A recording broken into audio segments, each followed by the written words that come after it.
今天这网怎么这么沉？难道真捞着了什么稀罕的大鱼？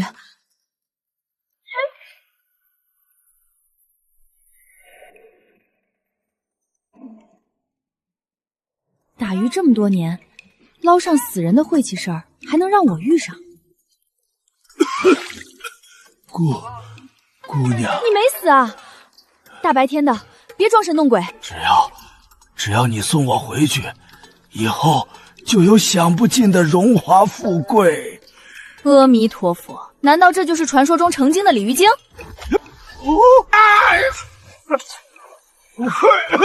送我回宫，没叫你送我见阎王。哎呀，原来不是鲤鱼精啊！完了，真出人命了！怎么还不醒？喂，老头，你别碰瓷儿啊！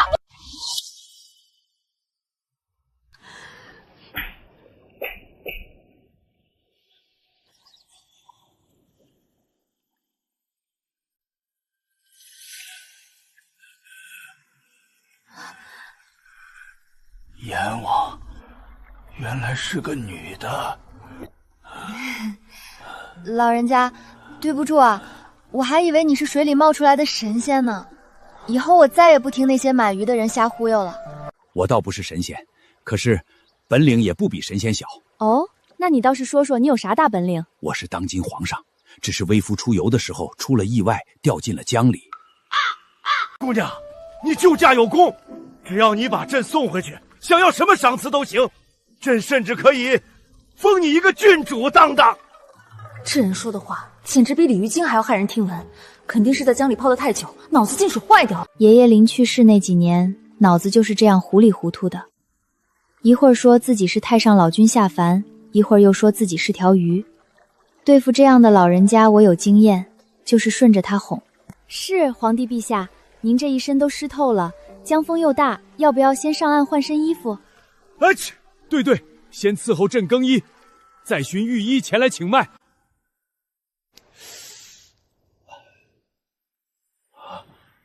朕的脸怎么这么疼，像被人抽过一样。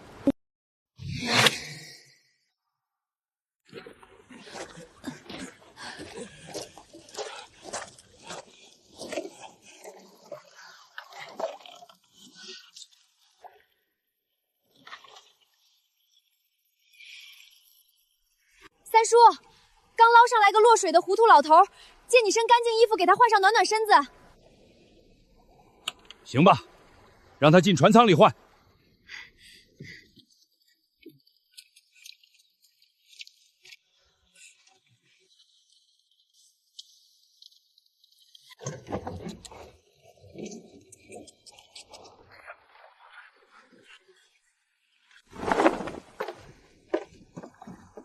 二娘，这老头到底是什么来路？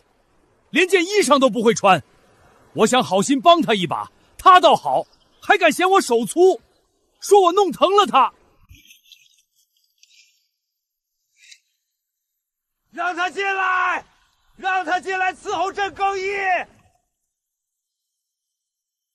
二娘可是我看着长大的，你个老不休的东西，让一个黄花大闺女给你穿衣服，你安的什么心？你放肆！朕更衣一向是由宫女贴身伺候的，怎么就成老不休了？算了，朕不跟你这粗鄙村妇一般见识。三叔算了，他脑子进水糊涂了，你跟他较什么劲？姑娘，你到底何时送朕回宫？老人家，你家到底住哪里啊？住京城。啥？大爷，你知不知道京城离这荒郊野下的江边有多远？108000里呢！那你送朕回城里的行宫也行。行宫咋走？走哪条水路？这朕也不知，从前都是乘车由侍卫护送外出的。这老头病得可真是不轻，幻想想是能当饭吃，他早就撑死了。大爷，天大地大，吃饭最大，咱们先吃饭吧，吃完饭再慢慢商量如何送你回去。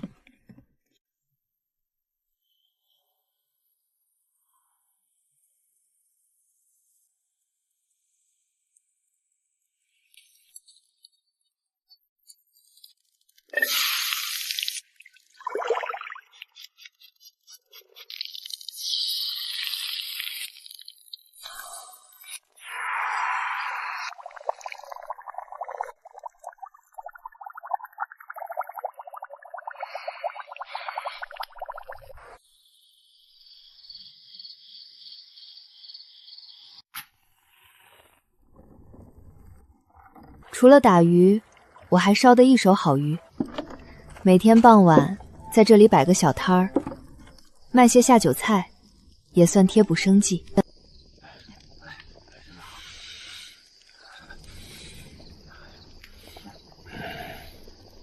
好香啊！二娘可是许久都不做这道鱼汤了，今日怎么倒有这等兴致？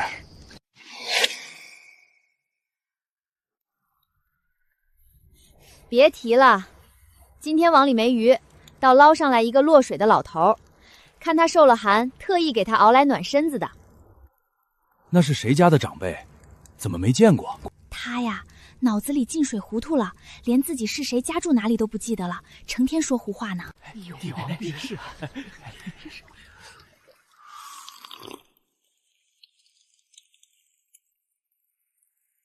大胆刁民！谁给你们的胆子，竟敢直视朕的龙颜？这老爷子确实糊涂神病得不轻啊！哼，美味，真是人间绝味。这道豆腐烧鱼，汤汁浓郁鲜美，就算是宫里的御厨，也绝对做不出这等滋味。丫头，你放心，等朕回宫之后，定要下旨封你为御膳房的总管太监，不对，总管女官。总管太监，二娘，你还不快谢主隆恩？是，多谢皇上赏赐，您老人家多喝点，吃饱了就不说胡话了。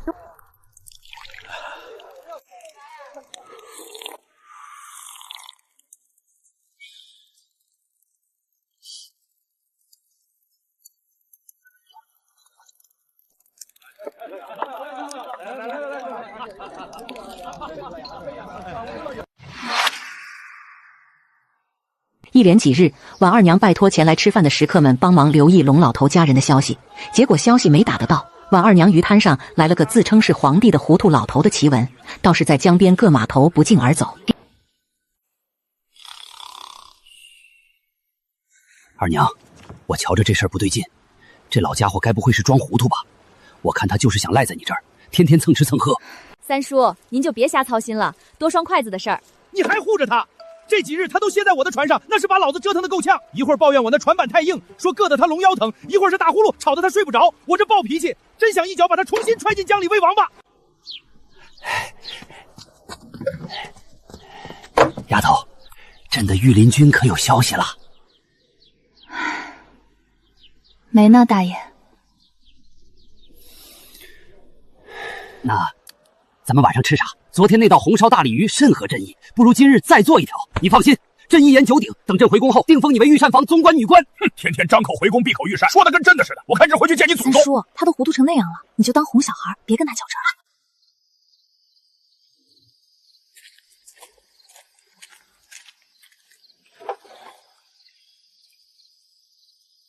老板娘，听说你这收留了一个几日前落水的老头。来者不善，这两人身上的杀气太重，难道是老头的仇家寻上门了？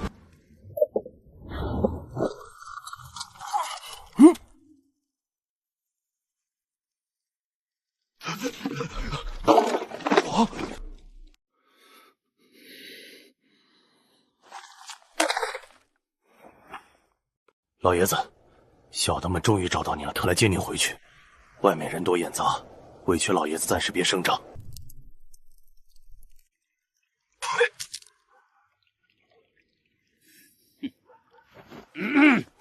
免礼平身吧。二娘，你瞧见了吧？老夫可从来没说过半句大话。他们真是你家人，你怎么好像完全不认识他们的样子？胡说！我手下精兵啊，不，家丁千千万万，哪能个个都认得？这肯定是我哪个儿子手底下当差的，总之不会有错，绝对是自己人。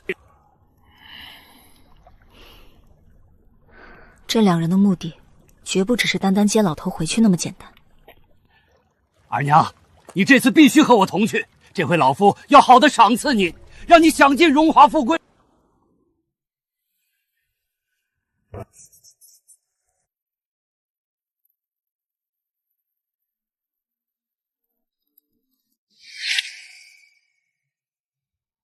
哎，兄弟，这老家伙他不会真的是当今皇上吧？老哥误会了，咱们家老爷子这儿受了点刺激，有问题，逢人就爱说胡话，我们做下人的也都只能顺着哄着他。哎呀，我就说嘛，他要是皇帝，老子就是天王老子了，吓我一跳。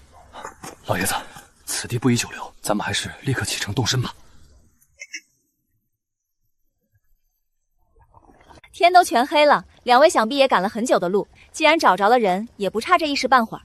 先坐下吃了饭再走吧。都听话，咱们吃饱喝足了再走。是。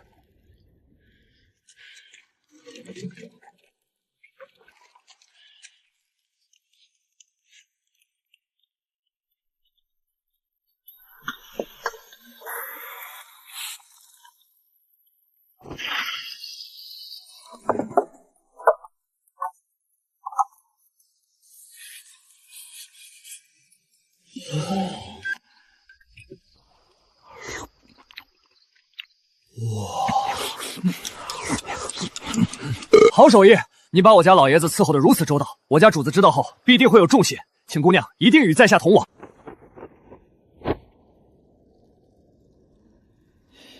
行啊，正好的乘我船顺风顺水，我亲自送你们回家。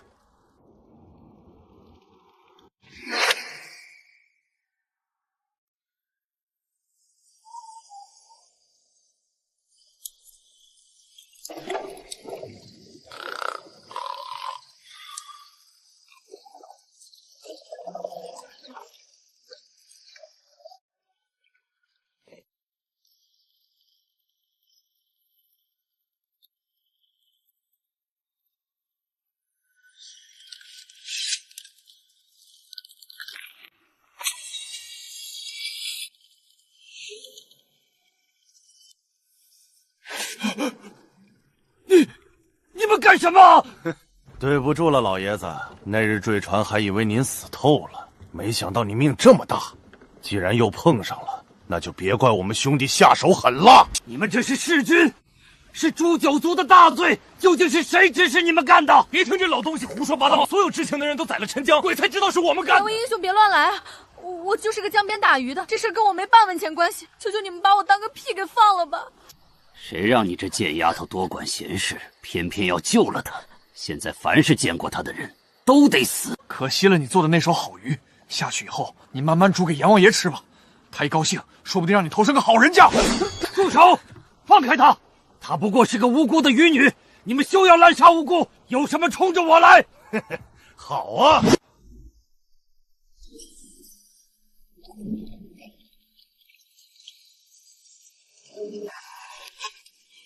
不好，被人发现了！程氏，快动手！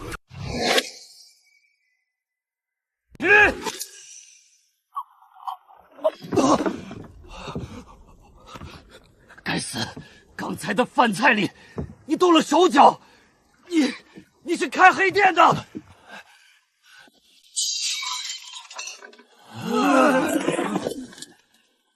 呸！你才是开黑店的，本姑娘可是江化上正经的生意人。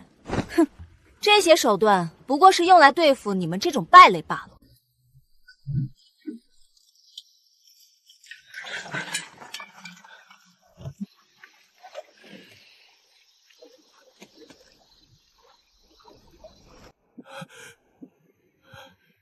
二娘啊，你是如何发现这两人有问题的？他们明明……大爷，我在江边摆摊这么多年，什么三教九流没见过，这两人一出现，我就看出了端倪。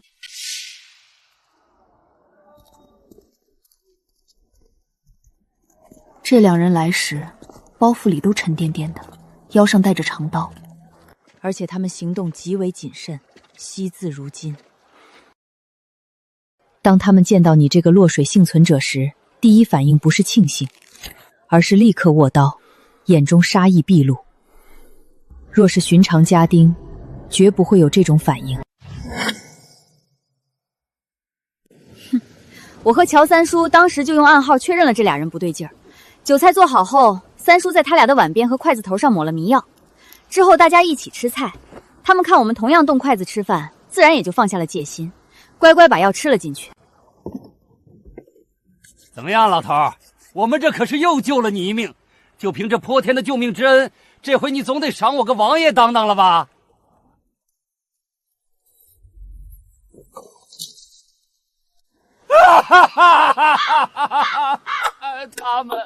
他们居然真的盼着朕死啊，还三番五次的派人来害朕，这真是瞎了眼，养了群狼心狗肺的东西。哎呦喂，你别哭啊！你这老胳膊老腿的，别一口气抽过去了。我都这么大岁数了，刚才就是跟你开个玩笑，不用你封我当王爷了，还不行吗？快憋回去。当？怎么不当？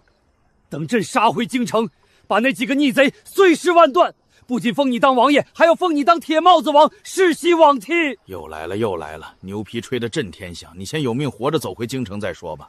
兄弟们，把这2个杂碎绑成粽子，等他们醒了，老子用分筋错骨手好好审审，看看到底是谁派来的。没用的，他们敢在江心刺杀朕，一定是圈养的死士。等他们醒过来，一旦发现无法逃脱，必定会自杀。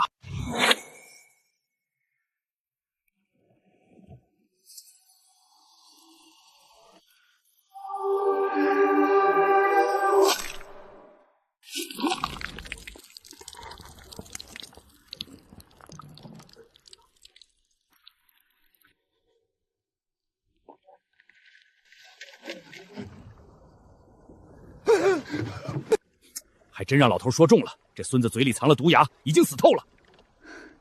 线索全断了，除了知道这人叫常石，我们根本不知道是谁要杀你。而且这次刺杀失败，后续肯定还会有源源不断的死士追来，此地不宜久留。首先，朕要先前回行宫，那里有朕的御林军统领武巡，此人对朕忠心耿耿，绝对不会叛变。只要见到他，我们就安全了。拉倒吧你！你在那个什么武统领的眼皮子底下，都能被人一巴掌推下河里，他还可靠？大爷，为了安全起见，你还是先改个名字吧，别左一个朕右一个朕的，太惹眼。那就叫我龙大爷吧，这名字还不如直接叫皇上呢，真是个占便宜没够的老邓。要杀我的人不用查了，最有可能做皇上的人嫌疑最大，这绝对是朕的哪个好儿子干的好事。好儿子？你有几个好儿子？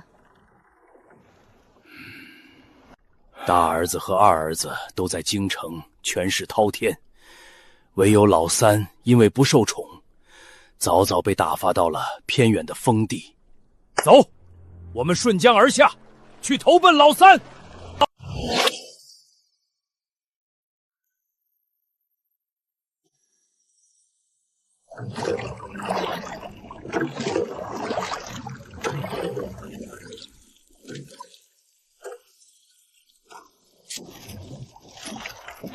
我说龙老头，你凭什么这么肯定？不是你那个小儿子心怀怨恨，找人来宰了你呢？毕竟你把他赶得那么远，换谁心里没气儿？哼，这你就不懂了吧？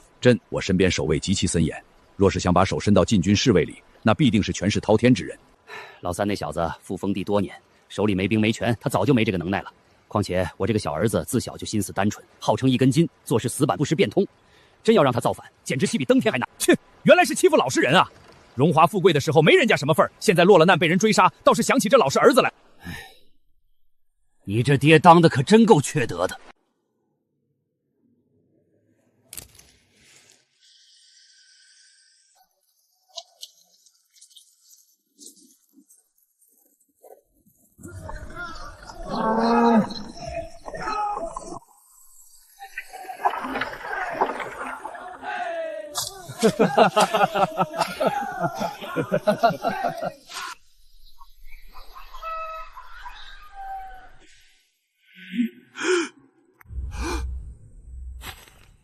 这怎么可能？别人都说此地穷山恶水，多是穷凶极恶的刁民，如今看来，这根本不是那么回事啊！这简直是江南粮仓啊！能在这种偏远之地将封地治理得如铁桶一般富庶安康，这位传闻中一根筋的三皇子，恐怕绝非池中之物。老丈有礼了，向您打听个路，这荣王府该往哪边走啊？三位是外地来的吧？你们是来申冤呢，还是求米求粮的？哦，去王府打听个路，这其中还有什么讲究不成？那是自然。若是申冤，荣王他老人家每日在县衙亲自坐堂1个时辰，专收百姓状纸，绝不徇私枉法。若是求米求粮，你们就去户政司登记，凡是咱们辖区内的人都能按家中人口领救济粮，还能免费领优质的谷种去耕种呢。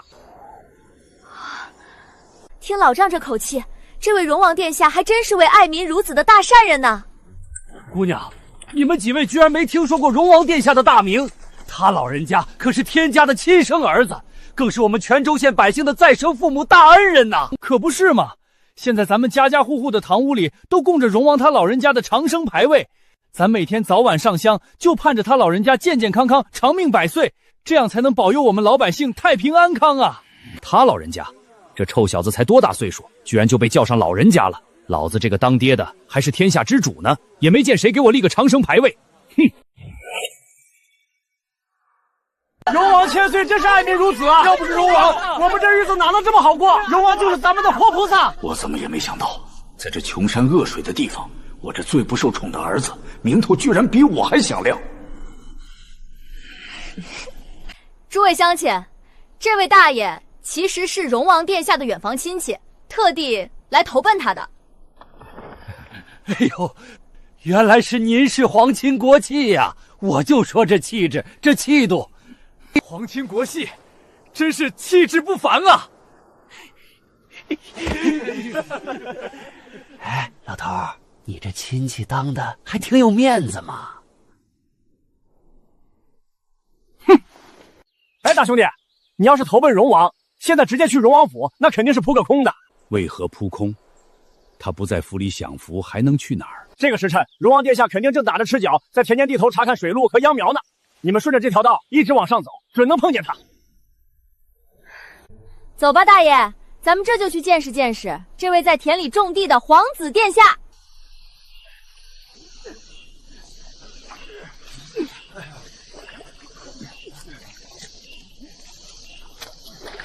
老头儿，你非要找的人就在这里，这里全是泥腿子，哪有什么贵人？是啊，你莫不是记错了地方？你们懂什么？仔细看那个戴斗笠的。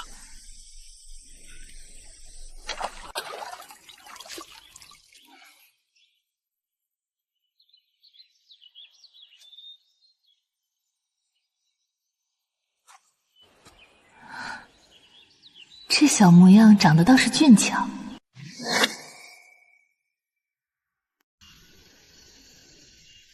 他们管这叫老人家，这明明是个大好青年啊！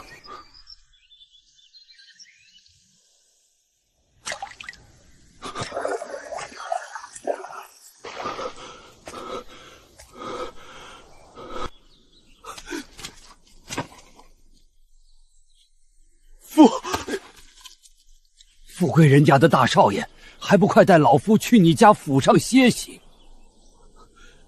老先生，请随我来。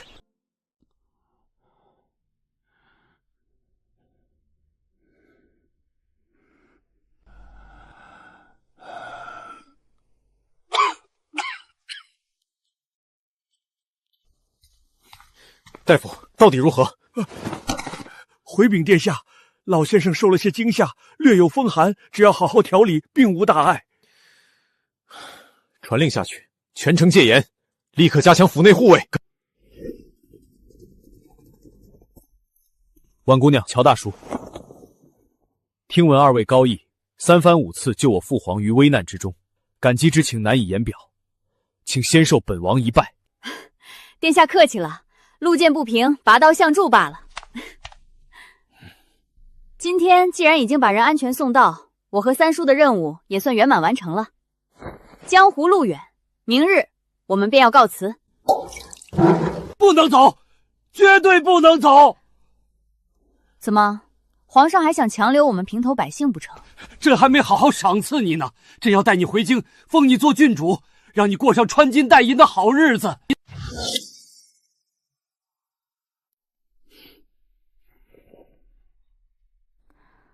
我这人散漫惯了，受不了规矩。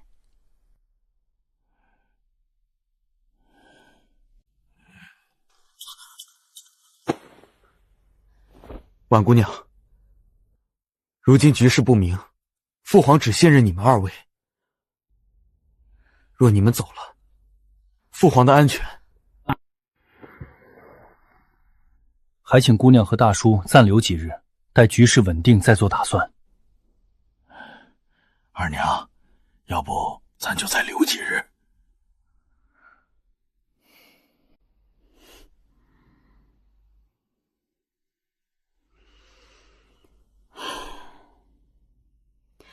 行吧，行吧，看在老头的面子上，再留几日。哈哈，好极了！去，给他们安排最好的房间，派最机灵的人伺候。儿臣遵旨。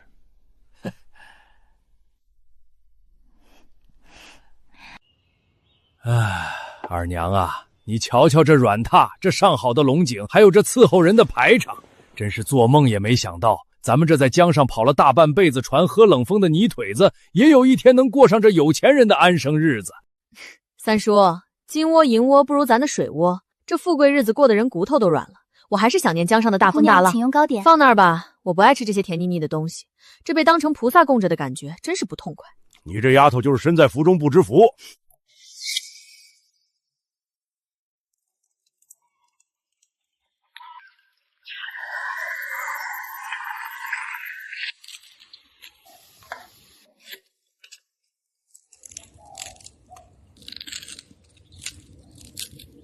二娘，葱蒜都切好了，今儿这红烧鱼多放点酱油，朕就好这一口浓油赤酱的。知道了，老头，你这胃口比咱们曹帮的汉子还要大。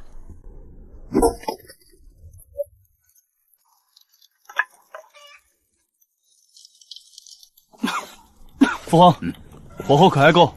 再旺点儿，这火软绵绵的，怎么出香味儿？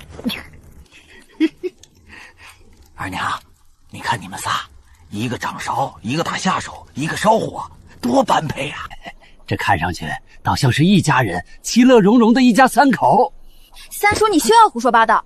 柔王殿下可是天皇贵胄，真龙血脉，我婉二娘不过是个普普通通的打鱼女，如何能相提并论？婉姑娘，莫要妄自菲薄。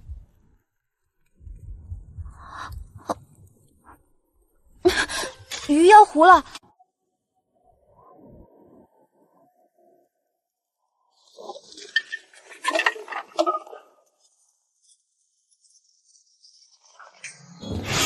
小小之徒也敢来此放肆！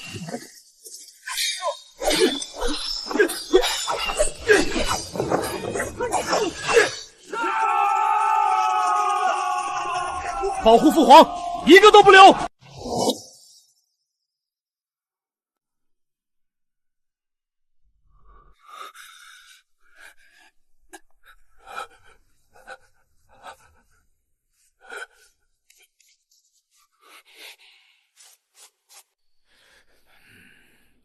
你这孩子，朕不是说了让你躲在后面吗？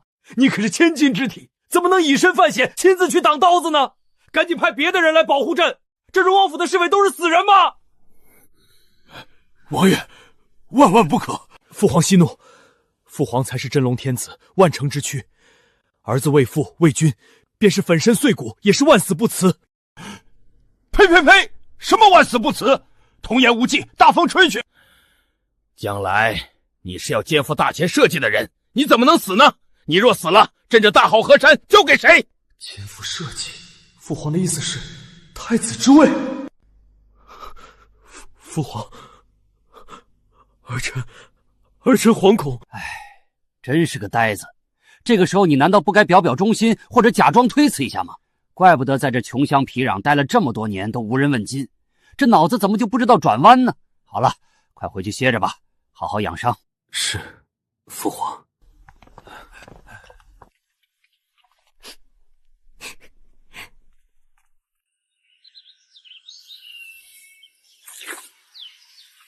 二娘啊，这些日子朕一直想问你个事儿。皇上您有话直说，别拐弯抹角的。那日乔三老头的话，朕可是听见了。你说你是想做朕御赐的郡主呢，还是想做朕的儿媳妇呢？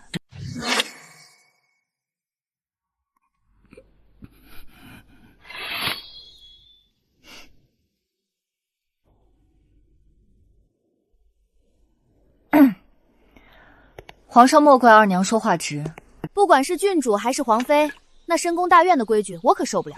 我也不想过那种整日提心吊胆、防着刺客暗箭的日子。您若是真有欣赏我，不如多赐我些米面钱财、金银珠宝，我拿着钱在江湖上乐得逍遥自在，岂不快活？说的也在理，好，太好了！你怎么还挺高兴？她若真成了朕的儿媳妇，按规矩那可是千金之躯，朕倒不好意思整日使唤她烧鱼给朕吃了。如今这样最好，等回了京城，你还得天天给朕下厨。天天惦记着吃，您可真是个馋嘴的老头儿。大家伙把眼睛放亮了，谁敢伤荣王殿下一根汗毛，咱们就跟他拼了！荣王殿下是难得的好官，这帮杀千刀的刺客敢来找茬，我劈了他们！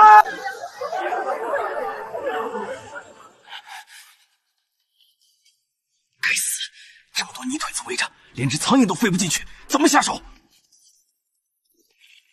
大哥，这可怎么回去交差啊？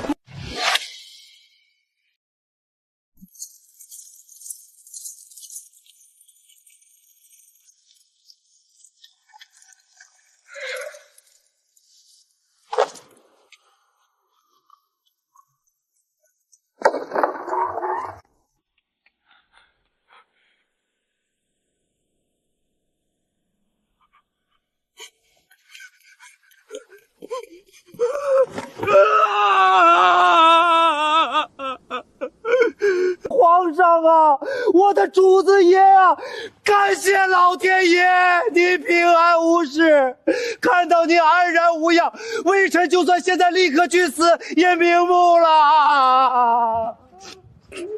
哎呀，行了行了，这成何体统？赶紧把眼泪擦擦。朕知道你忠心，不过你最该谢的不是老天爷，是他。要不是婉二娘这丫头一路上护着，朕早就死在江里喂王八，死了800回了。婉姑娘的大恩大德，五旬没齿难忘。今后姑娘但有差遣，五旬赴汤蹈火，在所不辞。好家伙，这眼神亮晶晶的，活像一只终于找到主人的忠心大黑狗。它要是有尾巴，此刻肯定要上天了。传朕旨意，即刻拔营启程回京。传令，整军列队，护驾回京。是，吾皇万岁万岁万万岁！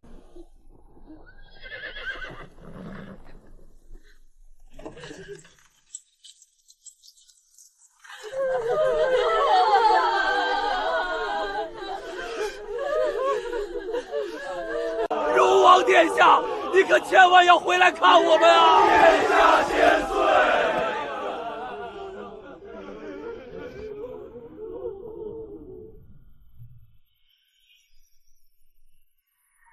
诸位乡亲，莫要悲伤。朕回京之后，定会派清廉勤政、爱民如子的好官来接替。至于你们爱戴的荣王，一块小小的封地，如何能施展他的惊世抱负？朕此次召他回京，还要对他委以重任，希望他不要辜负朕的期望。皇上这是明示了，大前的储君之位，非荣王殿下莫属。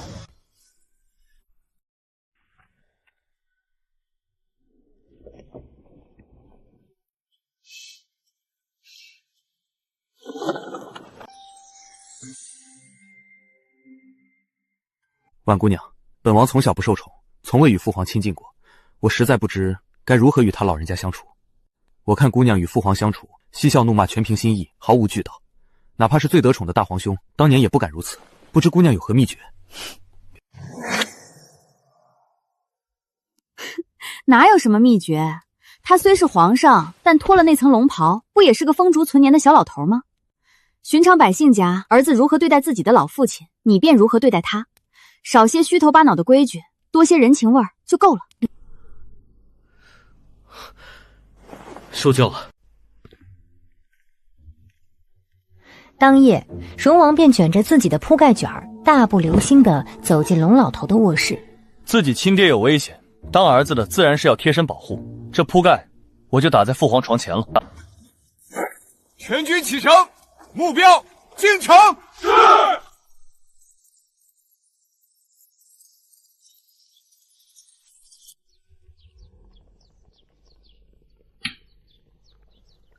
父皇，承让了。好小子，你居然敢吃朕的车！哎，不对，这是围棋，你这是把朕的后路给堵死了。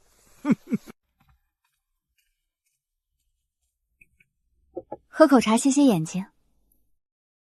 还是二娘泡的茶香，比京城里那些茶楼的伙计强多了。有劳婉姑娘了。他俩的感情真是突飞猛进。等以后回京，荣王的荣华富贵肯定是跑不了了。到时候他感激我，还不得封我一个御赐捕鱼的牌匾？光是想想都觉得金光闪闪。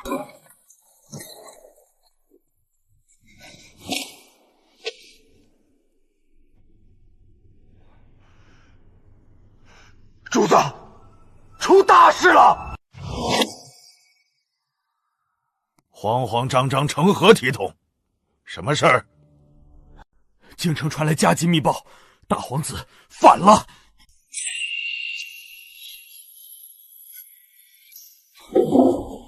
你说什么？大哥他怎么敢？不仅是大皇子，二皇子也打着讨逆的旗号自立为王了。如今京城大乱，叛军已经封锁了所有水路奥道，我们回京的路线被彻底打断了。逆子！这两个畜生，朕还没死呢，他们就急着分家当了。趁着朕下水失踪，他们就敢谋权篡位，这是看朕年迈，想要提前送朕上路啊！朕不在的时候，你们御林军就是这样替朕守着京城的，眼皮子底下让他们拥兵自重，你们都是死人吗？臣万死，臣护驾不力，又未能察觉叛军动向，罪无可恕，请主子降罪。父皇息怒，大哥二哥早有疑心，朝中势力错综复杂，如今他们以为您已经遭遇不测，自然要撕破脸皮。当务之急是如何突围。白日做梦，几个辱旧未干的逆子，真以为朕的江山是如此轻易就能颠覆的吗？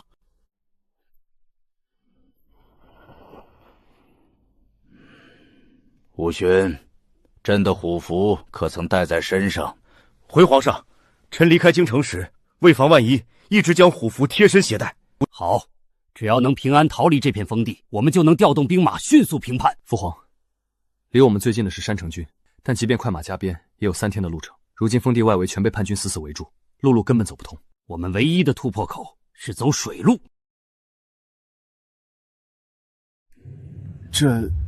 主子，臣带来的御林军兄弟都是在京城骑马打仗的好手，陆战以一当十。可是这水上撑船辨认水路，弟兄们确实不擅长。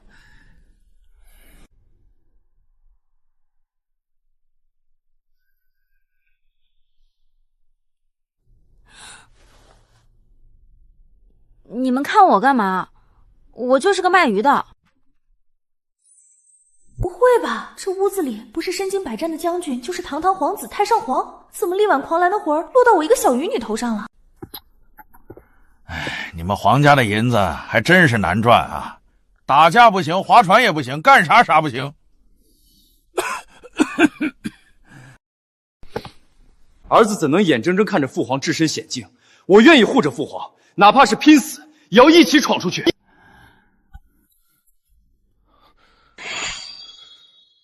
臣誓死护卫陛下和荣王殿下，一同前往山城军。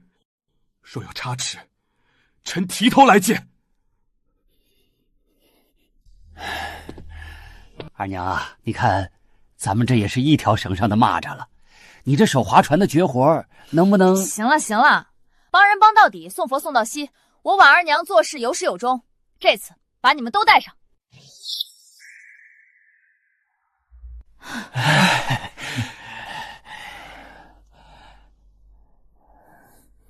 这画面怎么看怎么滑稽，这3个人简直就像长了尾巴的小狗，正冲着我摇尾巴呢。既然要走水路突围，就不能穿成这样，叛军肯定在搜查你们，我们得分头伪装。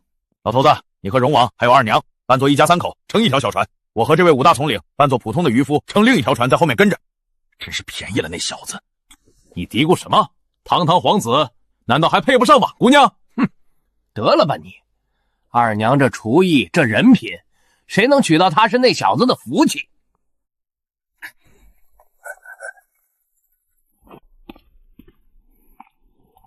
给姑娘添麻烦了。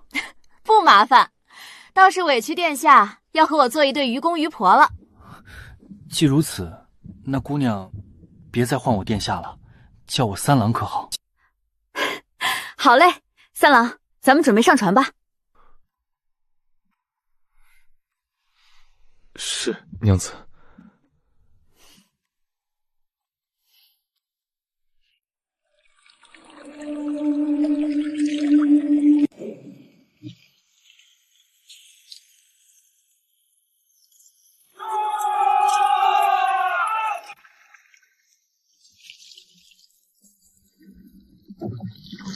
这爷俩装的还挺像那么回事儿，谁能想到，这破船上坐着大前朝最尊贵的2个人。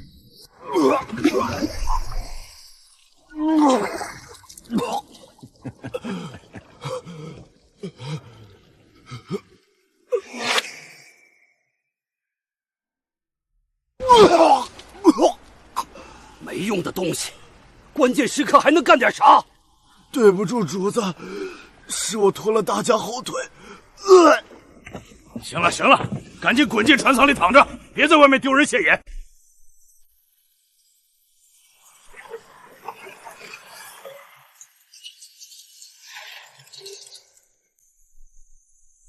干什么呢？停船接受盘查。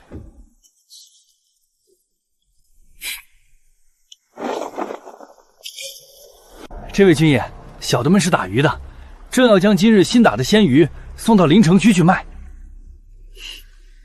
荣王果然是个冷门皇子，隐居偏僻的封地太久，叛军竟然没有一个人认出他。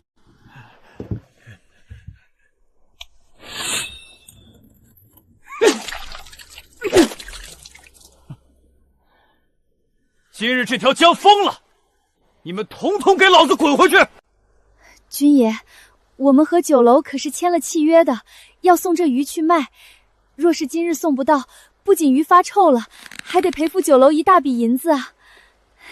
您老行行好，我们过去吧。说不行就不行，一篓破鱼算什么东西？再敢啰嗦，老子现在就砍了你们的脑袋！你个败家玩意儿！混小子，都是你！要不是你出门磨叽，非要走这条水道，咱们耽误了时辰。这下完了，咱们全家都要去喝西北风了。老天爷啊，我不活了！我就指望这几两银子给我买一口棺材板啊，这下全没了。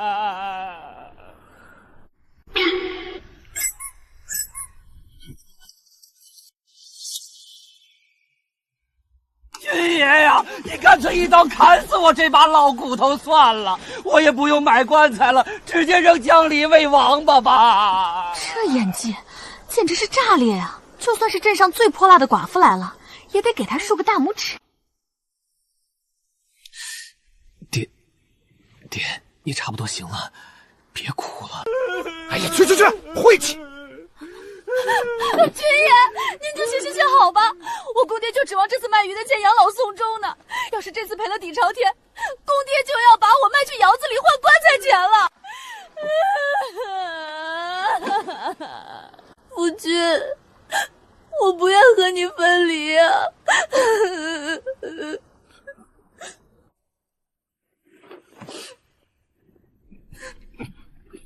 娘子，苦了你了。行了，别在老子面前耗丧了，快滚，吵得老子脑仁疼。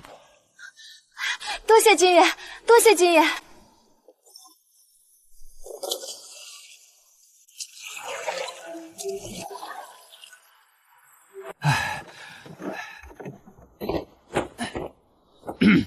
三郎啊，莫怪，刚才为父下手稍微重了那么一点点，那都是为了骗过贼人的权宜之计。只不过，今日这件事只限我们3人知晓，往后谁也不许再提起了，听到没有？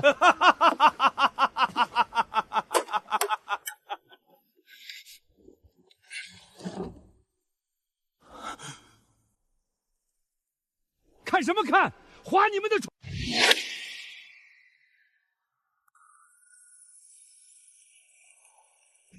完了完了，撞破皇家性命，这回不会被皇上赐死吧？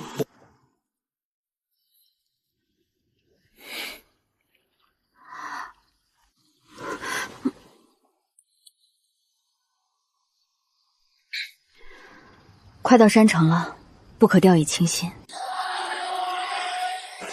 所有船只人口一律不许通行，原地接受盘问。不好，他们可能发现父皇的替身了。若是识破了我们的调虎离山之计，今晚必定是天罗地网。那怎么办？硬闯过去？不可，敌众我寡，硬闯必死。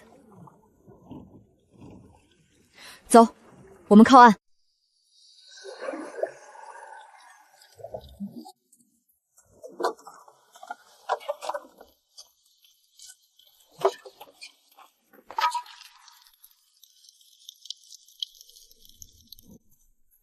干什么干什么？不知道今晚封江吗？这里不许摆摊儿。君爷息怒，今日封了江，我们也过不去。这些鱼放到明日全臭了，不如做成菜，让君爷们也尝尝鲜。做菜？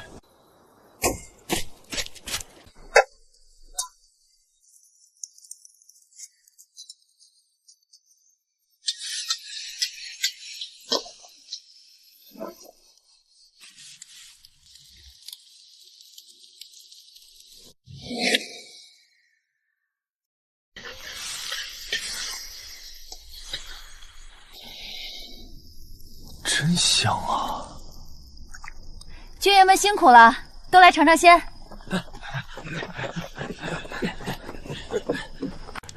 这些天风餐露随的，一顿饱饭没吃，饿死老子了！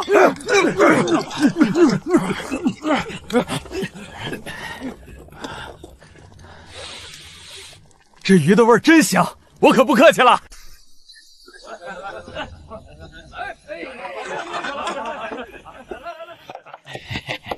龙老头，今日你怎么这样老实？居然没有偷吃？别当我不知道，那些鱼全是从你们船边上捕的。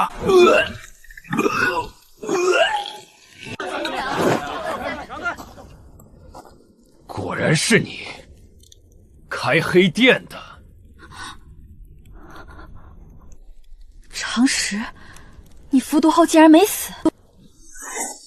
老子命大，多亏了你把我遗弃江里，这才给了我生机。今天，你们全都得死在这儿！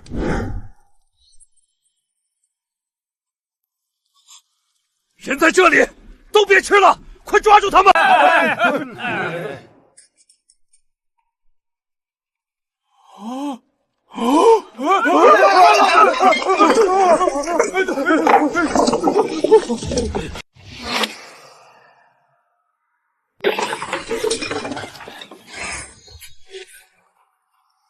常识，吃了我的鱼还要杀我，你这就是恩将仇报了。少废话，今天就是你们这帮反贼的死期！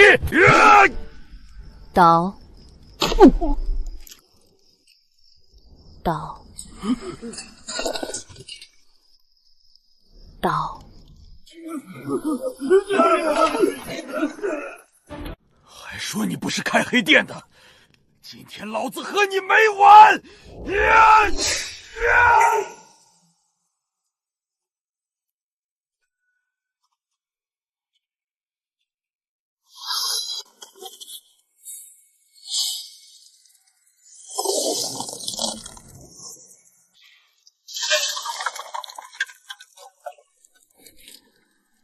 三郎，我没事。真有事儿啊！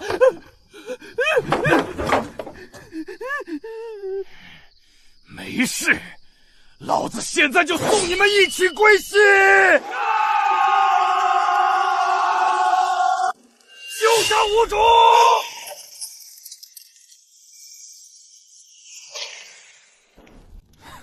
水上土归土，只要上了岸，老子又是一条好汉。爱情好样的！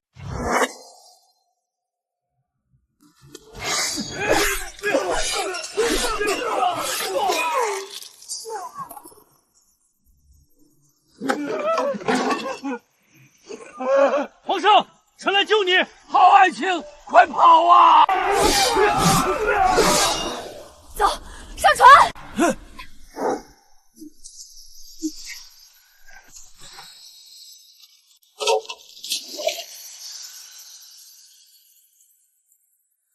他们跑不远，就在前面，赶紧找！殿下有令，抓到活的赏万金，封万户侯。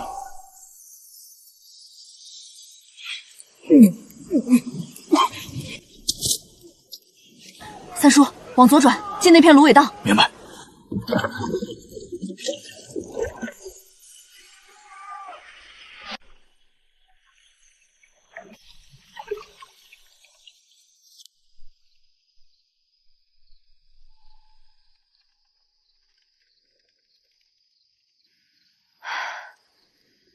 终于回到了我的地盘了。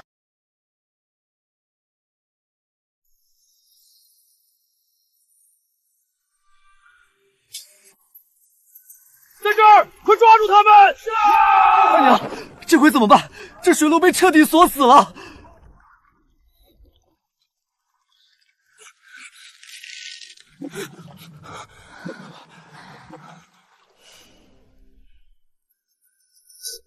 龙老头，三郎，看我的！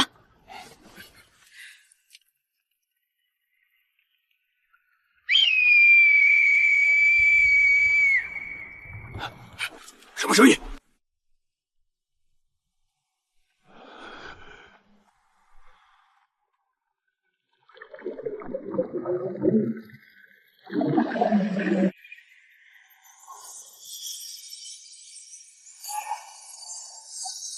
啊！不好了，水里有怪物，有水鬼！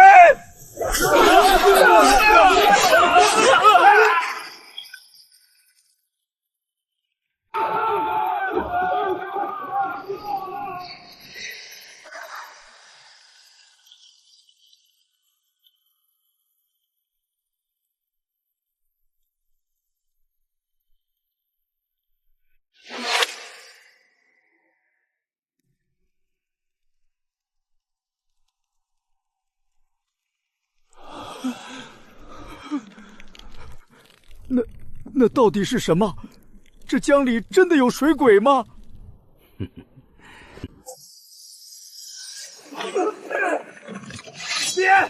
别过来，保护皇上！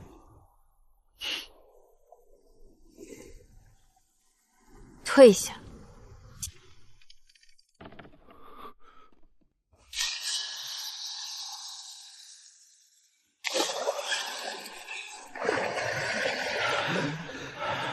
大当家的，您终于回来了！弟兄们辛苦了，开道！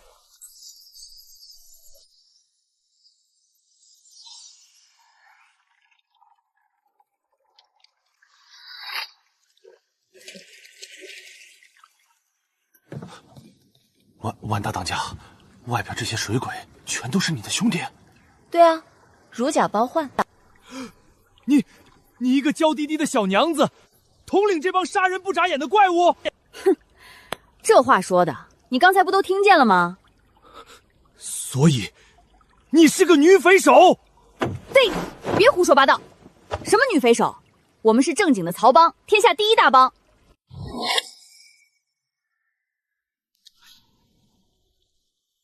那你们水边是不是有座山？啊？什么山？叫梁山。唉，武大统领，你平时画本子看的有点太杂了。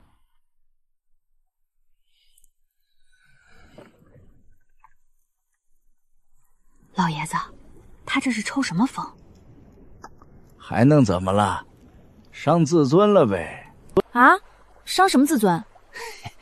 刚才人家还打算英雄救美，拿根破木头给你挡刀，结果没想到你的功夫比他还厉害，手下还有这么一大帮水鬼。这不，他一堂堂皇子，脸都没地儿搁了。话说回来，好儿媳妇，你可千万别抛下我那不争气的儿子哟。哼哼，我就知道你没憋什么好屁。嘿，我怎么了？我这是有理有据。老头子，你到底是怕没了儿媳妇儿，还是怕以后没人给你做鱼吃？都有，都有，鱼不可少，儿媳妇更不可缺。唉，堂堂荣王殿下，金枝玉叶，哪能看得上我这种混迹江湖、野性难驯的草莽女子啊？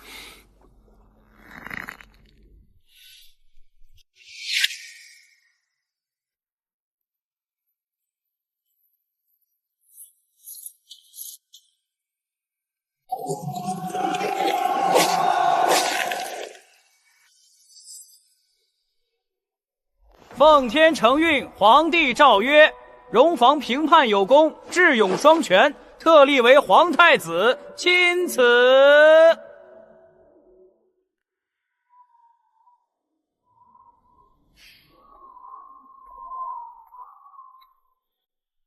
二娘，明日就要随父皇班师回朝了。太子殿下不去陪皇上处理军务，跑来这里吹冷风。曹邦向来不涉朝堂纷争，你大可拿了钱财远走高飞，犯不着为了本王搭上整个曹邦。还是被你发现了。发现什么？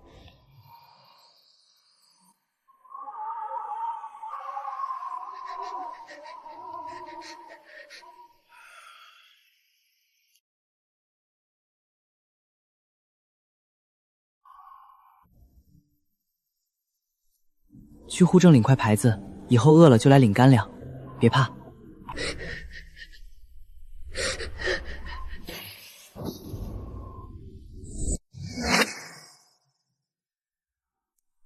小时候，我和爷爷讨饭，路过你的封地，那时你刚被驱逐出京，却颁发了政令，无家可归的人都可以去领干粮和棉被。饿得半死的我和爷爷，就是靠着你那床棉被和2个馒头，才熬过那个冬天。原来是你。我和爷爷在破庙里为你立了长生牌位，我曾无数次跪在那里，虔诚地祈祷那个好心的少年长命百岁。二娘，跟本王回京，做本王的太子妃。三郎，我生在江上，长在江湖，这滔滔江水才是我的归宿。那深宫高墙里的金丝笼，关不住我。二娘，我懂了。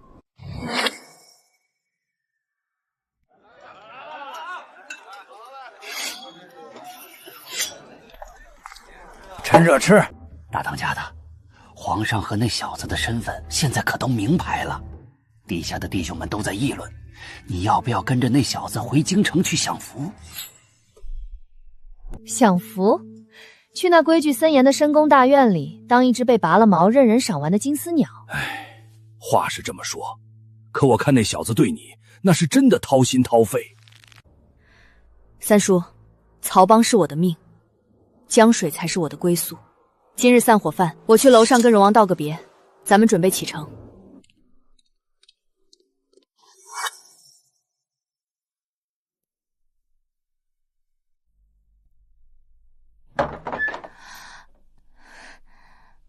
殿下，外头的车马都备好了，您的行装也都收拾妥当。殿下，您以后一定会是位为国为民的好皇上，这一路所做的一切都是值得的。在你眼里，我只是殿下吗？你所做的一切，仅仅是为了天下多一个好皇上。你将来是要做95之尊的，理应娶那些懂规矩的名门贵女。昨晚的话不是假的，我只想在江上过快活日子。咱们有缘，但是不多。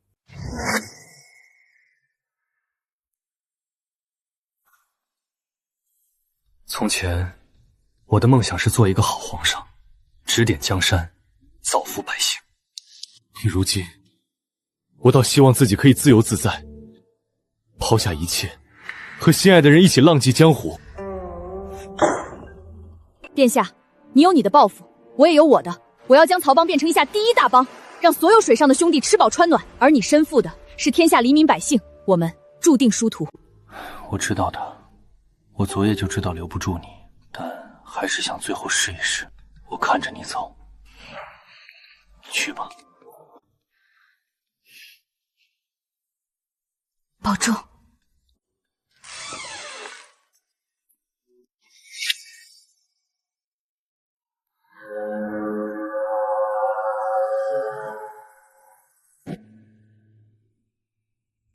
这皇家破规矩真多，连别都道不痛快。三郎，哎，我在。那日你护在我身前，我欢喜的很。王爷，王爷，算了，去他的规矩！我是大当家的，又不是什么讲规矩的名门贵女，老子想抱就抱。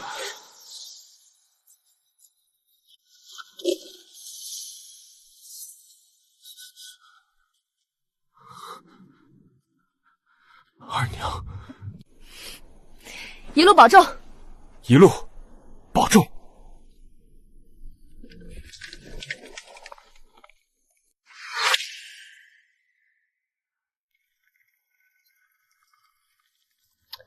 我还以为大当家的要和那小子回京城，去当那母仪天下的皇后呢。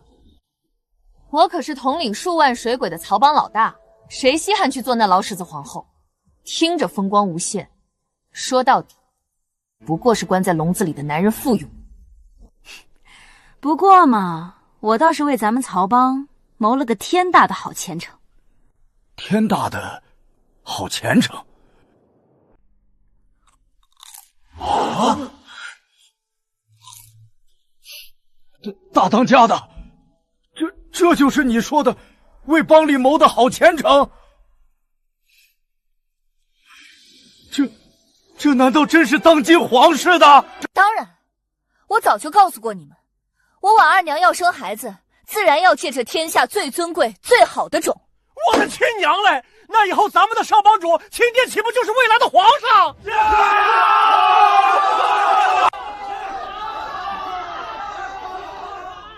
三郎，你问我想要什么赏赐？这就是全天下最好的赏赐。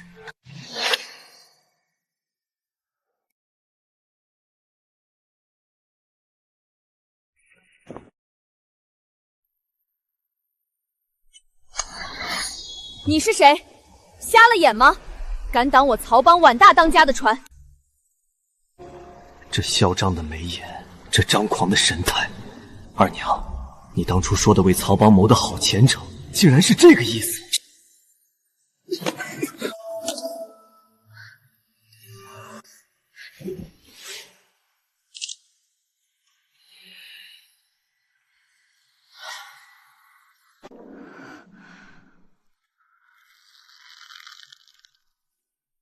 16年了，这冤家怎么会跑到江南来？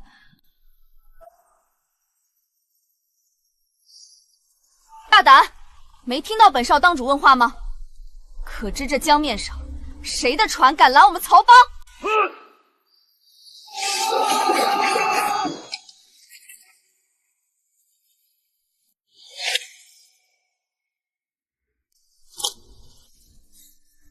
倒是我唐突了，只是听闻曹帮少教主胆识过人，今日一见，果然名不虚传。既然知道是曹帮的船，还不赶紧让开航道？让道可以，不过我想见见你们大当家的。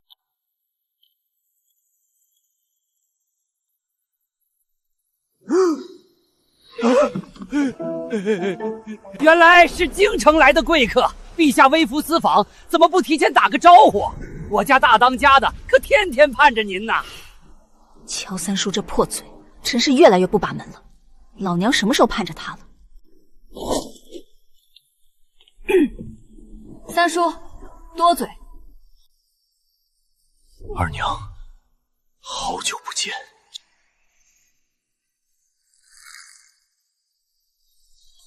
哦，你就是我娘做梦经常骂的那个三郎。小丫头片子，胡说八道什么？给我闭嘴！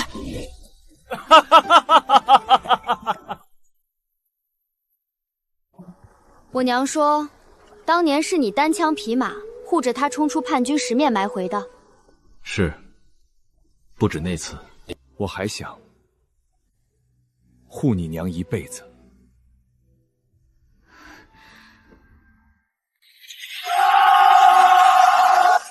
婉儿娘，别躲了！今日这江面，就是你和你这帮曹帮水鬼的葬身之地。前些日子晚念刚搅怀了他垄断江南漕运的黑心买卖，这老贼居然选在今天来送死。这周虎活腻歪了，居然敢在陛下面前放肆！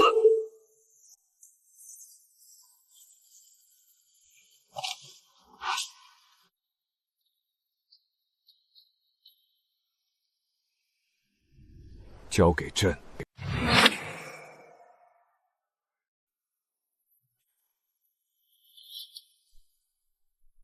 陛下远来是客，这江面上哪有让客人亲自动手的道理？念儿，让你周叔叔好好见识见识咱们曹帮的规矩。得令。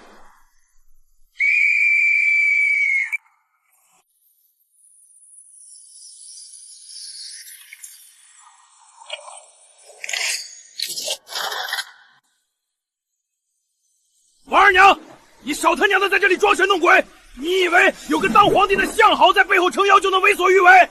今日老子带了300敢死弟兄，非踏平你的船不可！周虎，曹帮的规矩井水不犯河水，但你偏要往死路上走，那可就怪不得我心狠手辣了。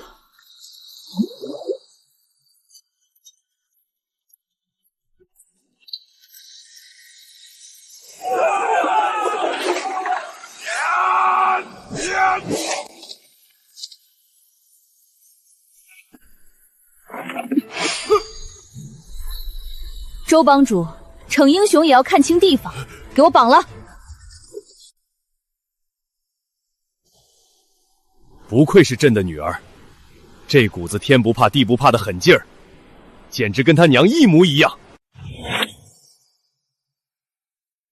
朕不要你学规矩，朕只想你在我身边。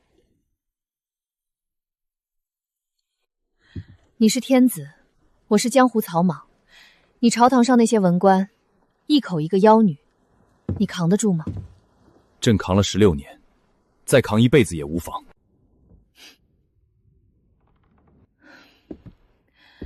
三郎，你走吧，回你的京城做你的好皇帝。江南的水不适合你。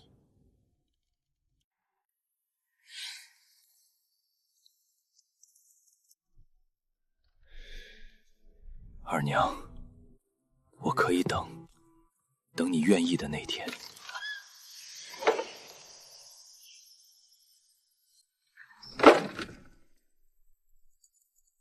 娘，你真的不跟他回去吗？你娘我啊，天生就是水里的人。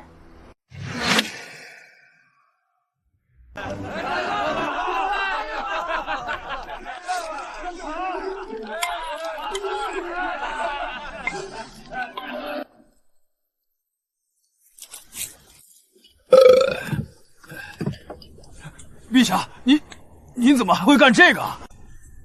当年跟着你们大当家的，学了不少本事。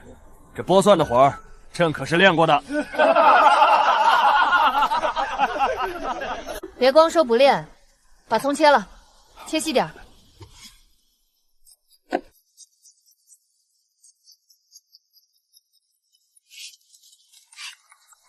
陛下，您当年和我娘一起闯叛军包围的时候，害不害怕呀？怕？怎么不怕？那时候叛军的刀都架到脖子上了。幸好你娘英勇，吹响鼓哨，叫来了水鬼营。那时候的他就像天神下凡一样，把朕的魂儿都给勾走了。少灌迷魂汤，把盘子端过去。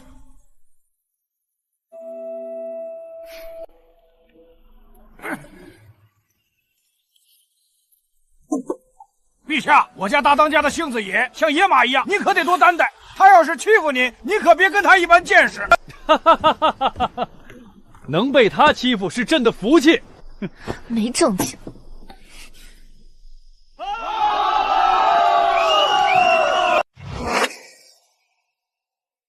陛下，您频频微服南下，与那江湖妖女纠缠不清，甚至传出荒唐言论，这简直是有损国体，丢尽了皇家颜面。臣恳请陛下斩断情丝，以江山社稷为重。恳请陛下以江山社稷为重。放肆！她是朕的救命恩人，是朕结发之妻。她为朕生下了女儿，朕的妻儿，朕想护着有何不可？谁若再敢多说一句，朕就先查查他的屁股干不干净。滚！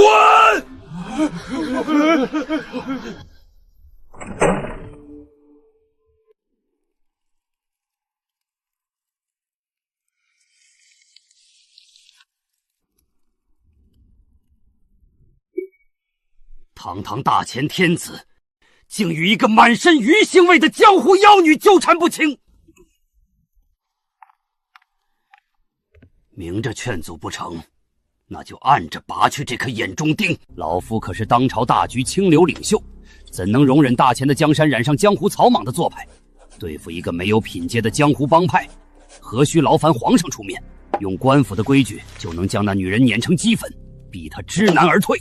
800里加急，送去江南，交给李长风，告诉是老爷，事情办得漂亮点儿。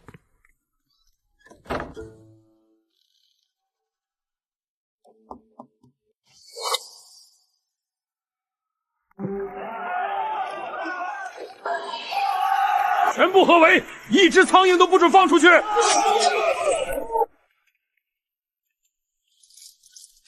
巡抚大人，您这是什么意思？这批货是苏州织造局订的生丝和茶叶，过关手续、官府文镇一应俱全，不知哪里坏了规矩。手续？本官接到密报，说你们曹帮借着运送杂货的名义，暗中夹带私盐，这可是掉脑袋的死罪！放屁！我们曹帮掌管江南水路10多年，向来清清白白，从不沾那肮脏东西。大人莫要血口喷人！有没有夹带私盐？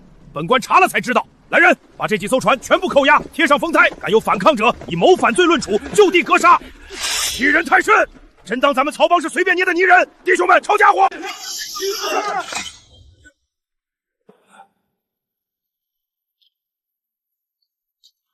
三叔，把刀收了。大当家的，他们拿官帽子压人，好啊！想玩官斗，老娘陪他们玩到底。大当家的，你疯了！这船是咱们兄弟的命根子，就由着这群穿狗皮的畜生贴封条，大不了跟他们拼了。拼？拿什么拼？你这一刀砍下去，痛快是痛快了，可谋反的罪名也就坐实了。全帮上下几万口子，你打算让他们都去给官刀垫背吗？李巡抚是个无利不起早的势利眼，借他10个胆子，也不敢在皇帝频频南下的时候，来摸我婉二娘的逆鳞。这背后是京城里那帮老顽固在发号施令。若是我们今天在码头上见了血，立刻就会被扣上暴力抗法、图谋造反的死罪。到时候，就算三郎是天子，也堵不住朝堂上那悠悠众口。那咱们就只能干瞪眼看着。干瞪眼，老娘的字典里就没这3个字。既然他们想玩阳谋，想拿大钱的路法压人，那我们就用白道的规矩破这个局。只要扒了姓李的官皮，我看京城那帮人还怎么借题发挥。我去，娘，那个李巡抚既然要查咱们的底，他自己的屁股肯定不干净。我轻功好，今晚我就去州衙探探他的底细，摸清他到底是哪路神仙。我不信他没有狐狸尾巴。好，记住不可贪占，只要能拿住他见不得光的把柄，咱们就能把这盘死棋下活。娘放心。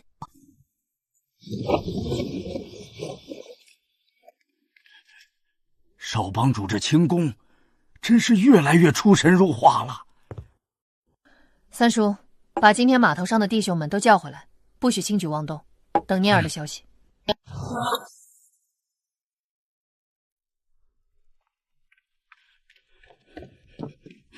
大当家的，这都几个时辰了，少叔主怎么还没回来？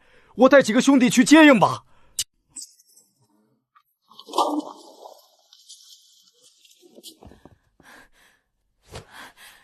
娘，您猜的一点没错。念儿，怎么样？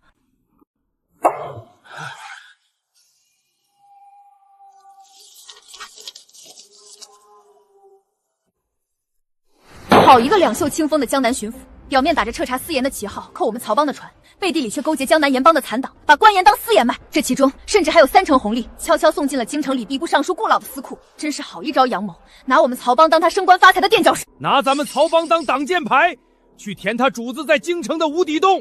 大当家的，有了这铁证，咱们直接上京告御状。三郎，你怎么来了？朕不过去了趟联省暗访，这群不知死活的东西，竟敢在太岁头上动身！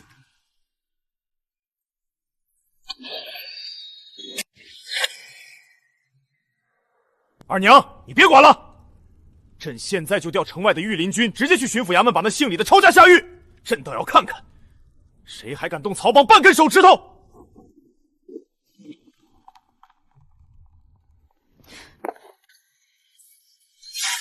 你给我站住！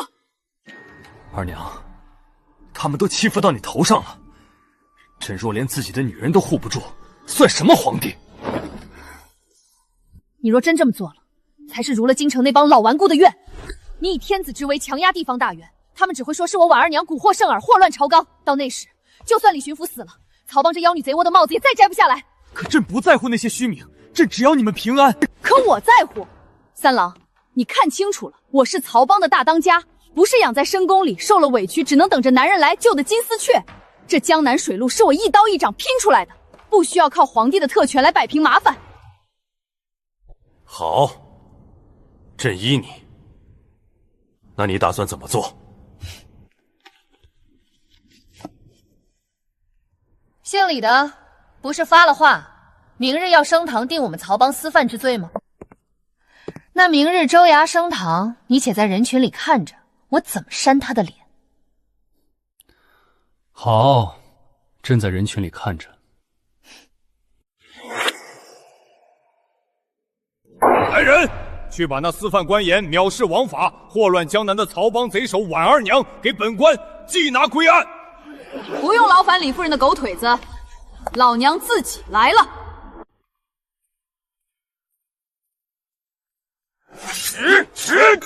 婉二娘算你识相，怎么知道罪责难逃，带了金银财宝来贿赂本官？晚了！贿赂你，你也配？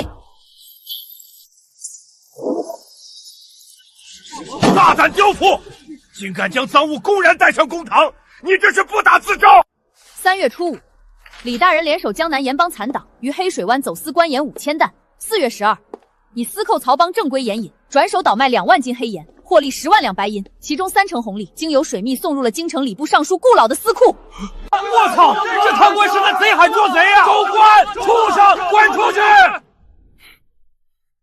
一派胡言！妖女伪造诏词，污蔑朝廷命官，意图谋反，左右公兵听令，立刻将这2个反贼就地正法，死活不乱！娘，我先把这狗官的舌头割下来。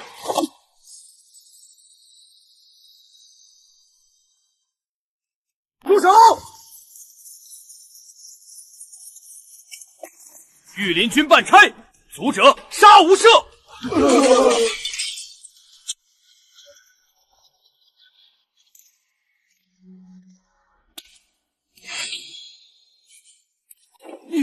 你们是何人？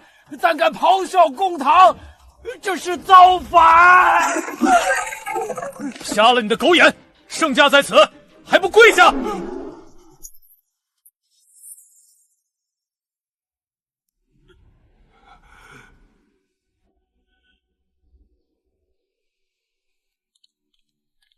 李巡抚，你真是朕的好臣子，贪赃枉法，倒卖官盐，如今竟还要在朕的眼皮子底下杀朕的救命恩人。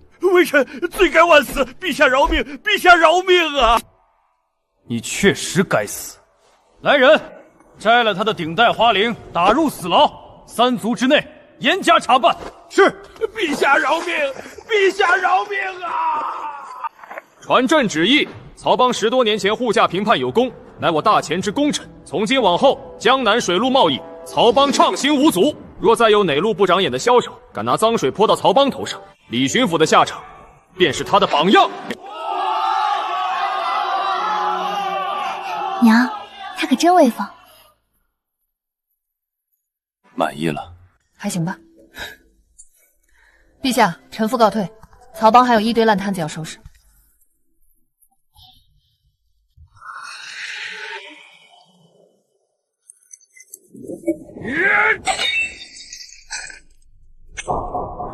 好个妖女，好个被鬼迷了心窍的陛下！李长风一事牵连颇深，陛下回朝后局势将变。既然明面上动不了他，那就启用那边的人吧。大人，您是说，当年大皇子麾下逃走的那位？传信过去，想要洗白身份，想要这大好江南，就拿婉二娘母女的人头来换。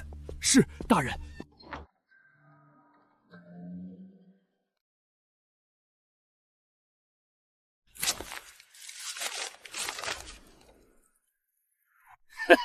顾尚书这老狗，平日里满嘴仁义道德，如今为了保住他们在朝堂的权柄，竟连老子这种前朝反贼都敢用。大当家，那老东西怎么说？还要买命，买曹邦大当家婉二娘，还有他那个小野种的命。事成之后，连弩和火器都一并双手奉上。10多年了，这10多年来，老子像见不得光的下水道老鼠一样躲在暗礁里。婉二娘、荣王，你们毁了主子的大业，把老子逼得人鬼不分。老天开眼啊！杀你们的机会自己送上门来了。传老子的号令，把刀磨快，把钩子擦亮。老子要让那个狗皇帝亲眼看着他的女人和孩子是怎么被剁成肉泥的。是，大当家。都精神点儿，过了这片江心险滩，明儿一早就到码头了。滴血，有滴血！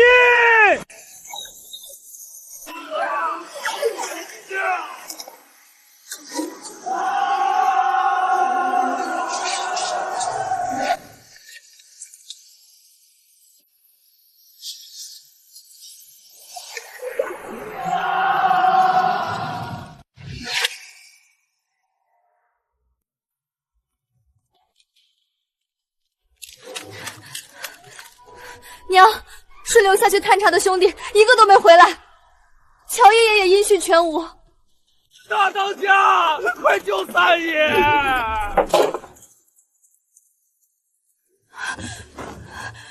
三叔，二娘是黑蛟，当年那个前朝反贼黑蛟，他没死，他劫了船，把留守的兄弟全沉了江。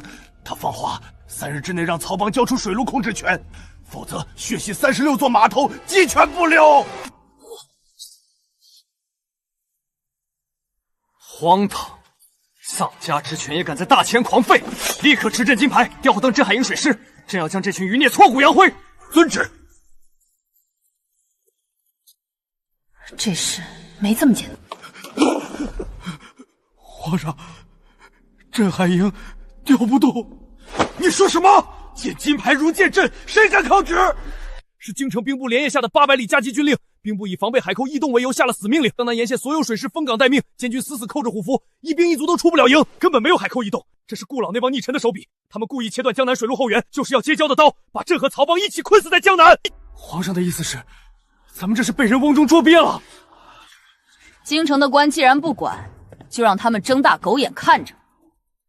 远水救不了近火，水上的规矩还得咱们水上的人来办。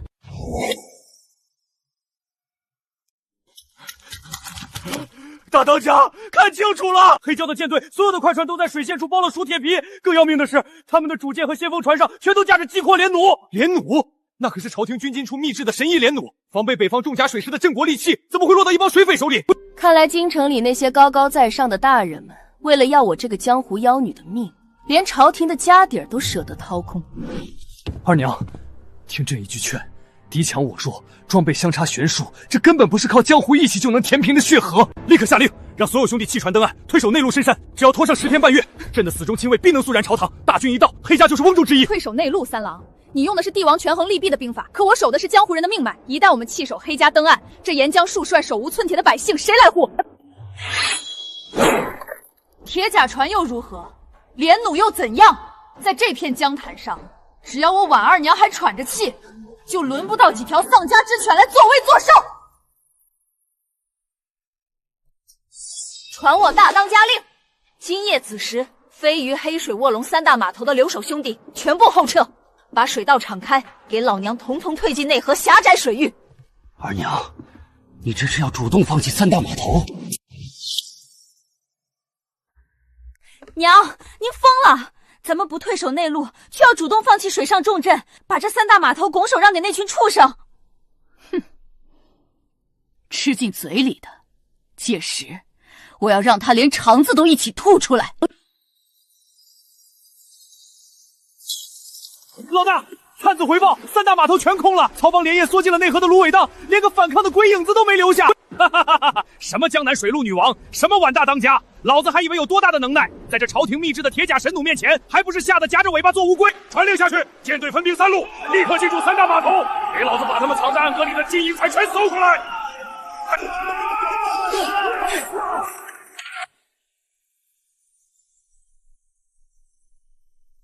娘，我明白了，他们的铁甲船和连弩，只有在宽阔的江面上集结成阵，才是不可阻挡的绞肉机。您把3大码头拱手相让，就是利用他们贪财的本性，把这块铁板生生拆成了一盘散沙。骄兵必败，分而化之。您这是要关门打狗？传令水鬼营36舵手，今夜听我响箭为号，扒了这群水狗的皮。你早就料到了，他们贪婪，我就给他们贪的机会，等他们吃得满嘴流油，我再一刀割喉。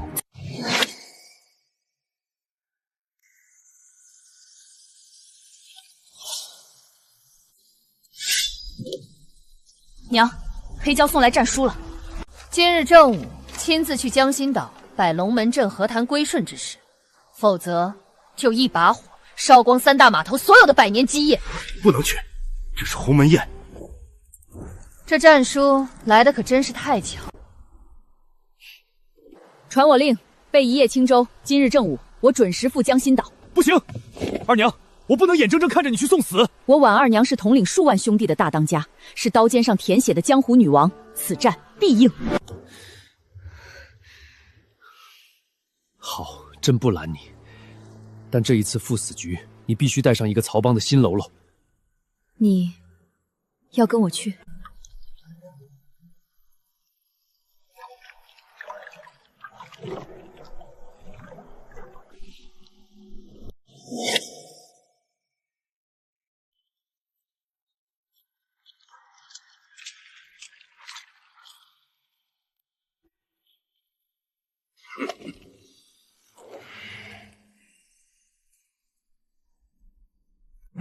阮大当家好胆识，居然真敢就带一只小猫来赴宴。3大码头从今天起归我，你带着手下全部归顺。另外，让你女儿晚年来我船上做几年客，人质在手，我保你曹帮安稳。黑蛟，这江南的水深得很，你前朝那点底牌，怕是压不住这风浪。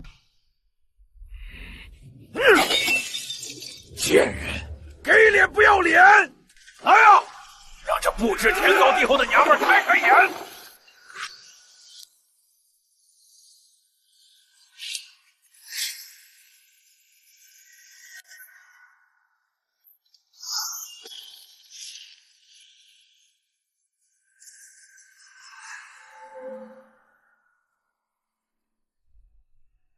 嚣张！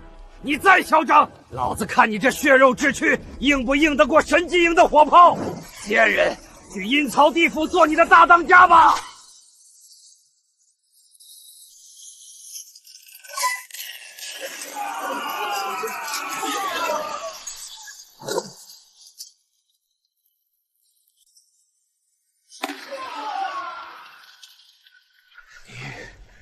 什么时候让人做的手脚？你以为我来之前真的什么都没准备？怎么可能？这大炮怎么会？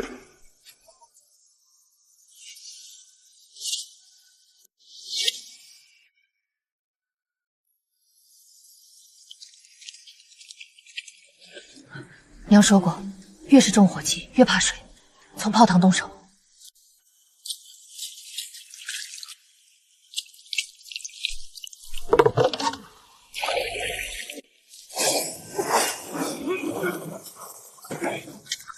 给我宰了他！全给我上！杀！一个不留！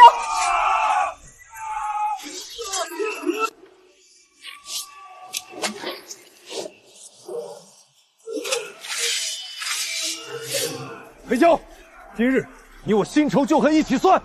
一起算。是你！哈哈哈哈！这是踏破铁鞋无觅处，狗皇帝！你竟然敢跑到老子的地盘来送死！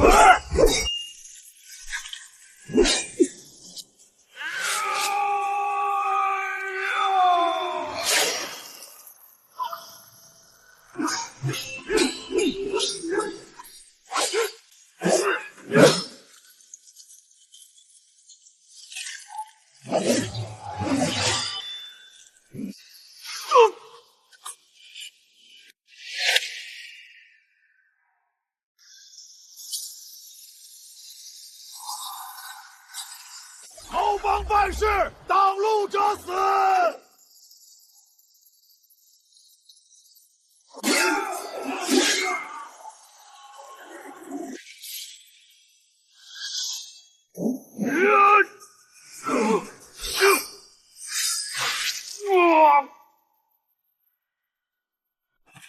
死！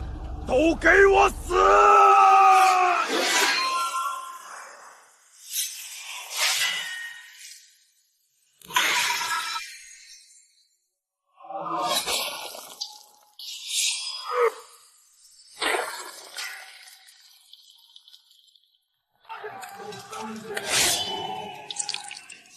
我的男人，轮得到你来动？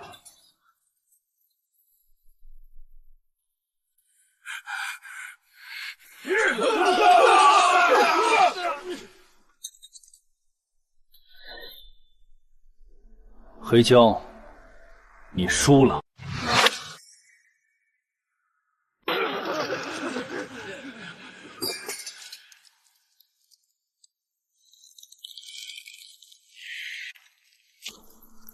黑椒，你输了，放下斧头。狗皇帝，你以为你赢了？京城里要你命的人比老子多100倍。朕知道，所以朕留你一条命。你把这些人都交代清楚，朕可以让你死得痛快些。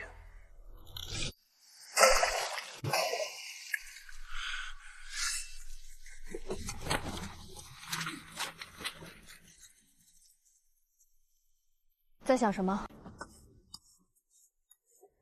在想，你什么时候让人动的大炮？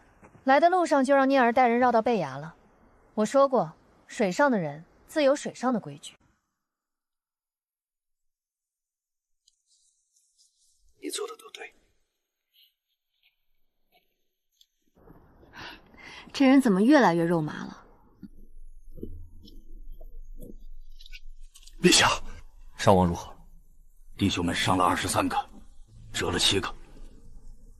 厚葬，抚恤银两从朕的内库出。是，陛下。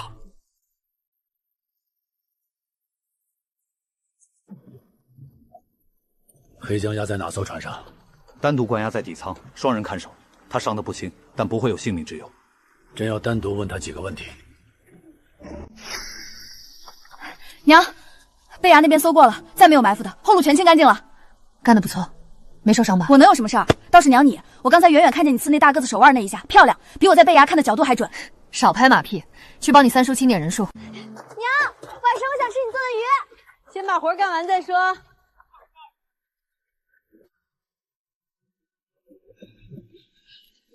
好好养着，疼得厉害。还行，扛得住。扛住了，明天回去加你一份红利。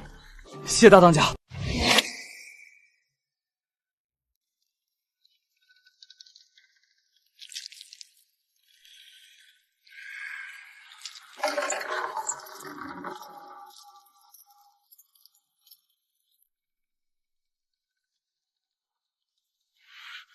狗皇帝，你不杀我，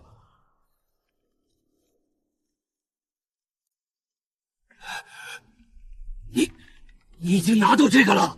从你营帐的暗歌里搜出来的，藏在虎皮椅坐垫下面，你藏得不够深。老子以为藏得够好了，那张虎皮椅跟了我10年，没想到最后毁在这么个地方。顾老的信里说，事成之后洗白你前朝反贼的身份，调你入兵部任武职，你信了？信，老子不信。可老子有什么办法？老子躲了16年，16年。16年前，你追随大皇子谋逆，兵败后逃入江南。这16年，你在暗处养兵屯粮、劫船杀官。你确实，但顾老不是给你机会，是拿你当刀，刀用完了，该丢就丢，你心里清楚。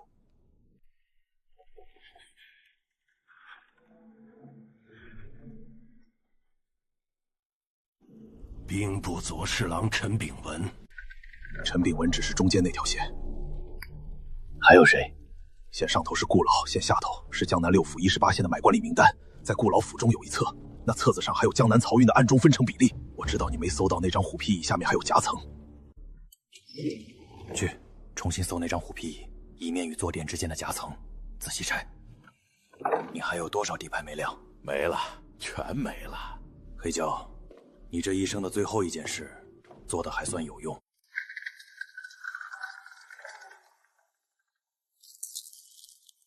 16年了，终于是个终局了。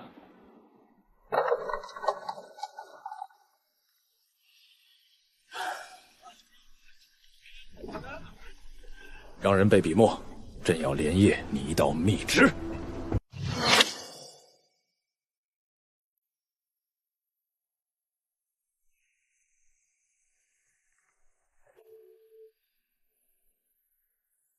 密旨写完了，写给太子监国的密旨，京中事务由他代设，镇海营兵权暂时移交太子亲信，顾老及其党组不得调动任何一兵一精。你不直接回去，京城那边你放得下？京城那边有太子，有玄影卫，有今日发回去的密旨，暂时的局面稳得住。但江南这边还有一件事没做完。什么事？顾老在江南6府的买单官吏名单，黑胶交代的，正要在那些人知道黑胶被抓之前，把网收了。你说的是内册名单在顾老府里，不在江南。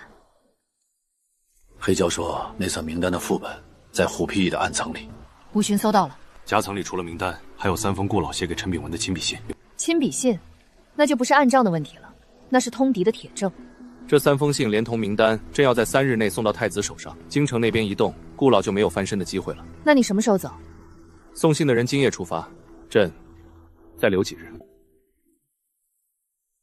留几日？你的朝堂不要了？朝堂在那里跑不了，但你这里的鱼，朕还没吃够。你堂堂一个皇帝，就惦记那口鱼？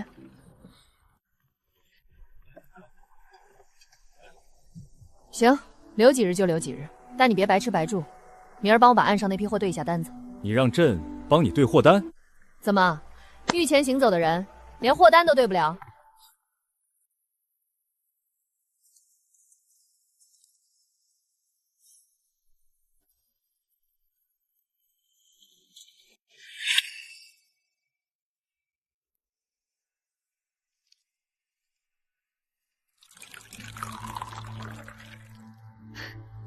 你那张单子看了小半个时辰了，看出什么门道来了？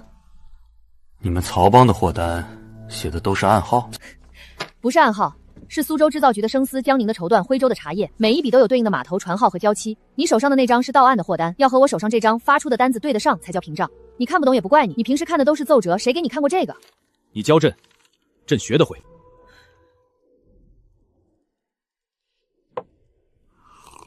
行，教就教。你先把这张单子上的船号圈出来，凡是写着安字开头的都圈。圈完了。你还真有耐心。教你批奏折的那帮老臣，要是看到你在这儿对货单，估计得气得撞珠子。他们看不到，所以你这批货是往北送的。往北，过淮河之后走陆渡，送到边关军需处，是兵部的采买单子。是不是觉得曹帮做的生意都是私货？朕从来没这么想过。曹帮每年过手的军用物资占了兵部采买的40%。朕知道。你知道？朕登基的第1年，边关急报说军需不足，查下去发现是道士采买与漕运的交接处了。发现真正把货送到的只有曹帮的船。从那一年起，朕就知道曹帮不是贼窝，所以朕从来没有让官船去查过曹帮的水道。你早说啊，害我白防了你好几年。防了朕好几年，那你今晚这顿饭是打算下毒？毒是不至于，但你要是刚才答错一句，今晚的鱼汤就没你的份儿了。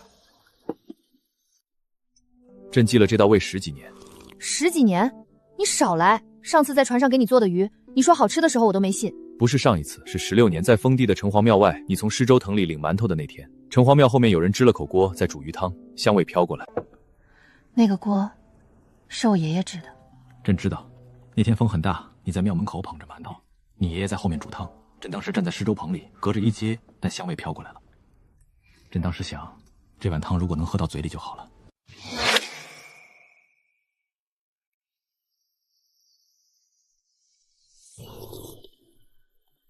天亮了。天亮了，黑椒的命也到头了。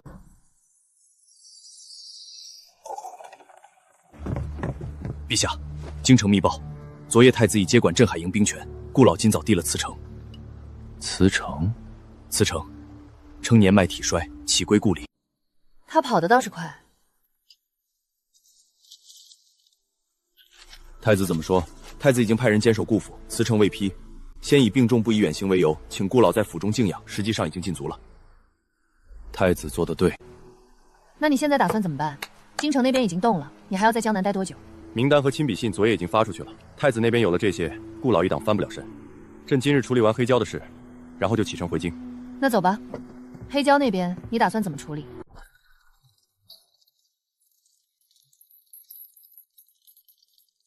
京城来了消息，顾老今早递了辞呈，被太子禁足了。他跑得倒快。你交代的事，朕会兑现。你儿子朕已让人从岭南接回，改名换姓，入平州学署，不会有人知道他的来历。是。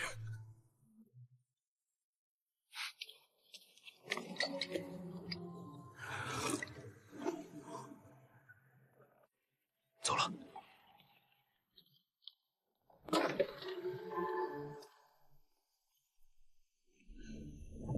走吧，粥还热着。好。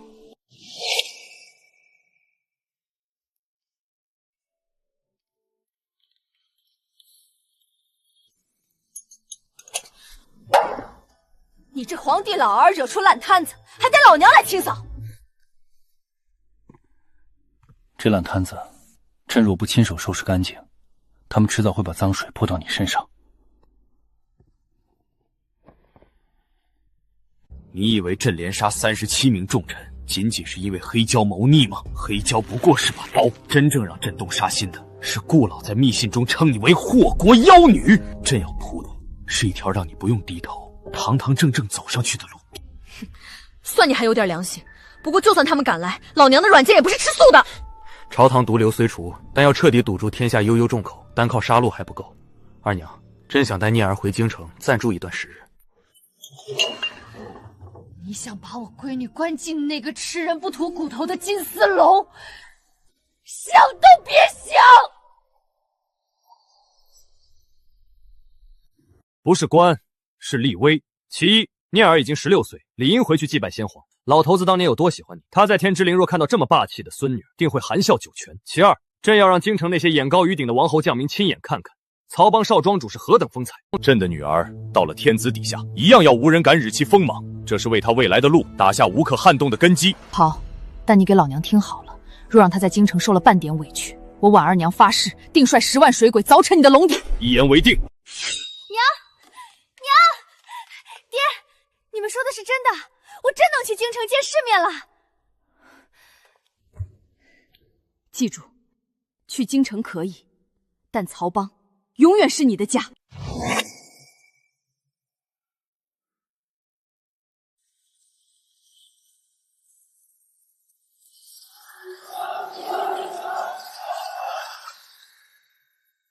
曹帮的爷们儿都竖起耳朵听好了，我晚念今日去京城，不是去当娇滴滴的金丝雀，更不图他皇家的泼天富贵。等我学成归来，定要带领兄弟们更上一层楼，把咱们水上的买卖一路做到天子脚下。你们都给我守好这片江！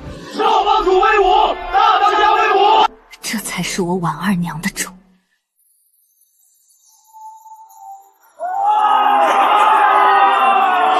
二娘，等着朕，等朕将京城里最后一点繁文缛节全部扫平，给你铺就一条干干净净、不用受半点委屈的路。